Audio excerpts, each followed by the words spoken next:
Она што можеше владата го направи поскапувањето, од поскапувањето да формира фонд за решавање на проблемот со јавниот превоз во земјата, бидејќи нас ни страда доста јавниот превоз, кај што ние имаме веќе автобуси кои се стари 15 години и им треба обновување. Така што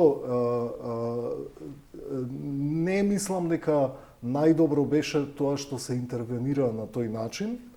Ако некој сака да вози коли, тогаш треба и да го плаќа тоа согласно принципот овој загадувачот плаќа, а владата е тука да обезбеди алтернативен превоз за да има можно квалитетен алтернативен превоз, за да може оној што сака да не загадува толку да има опцијата.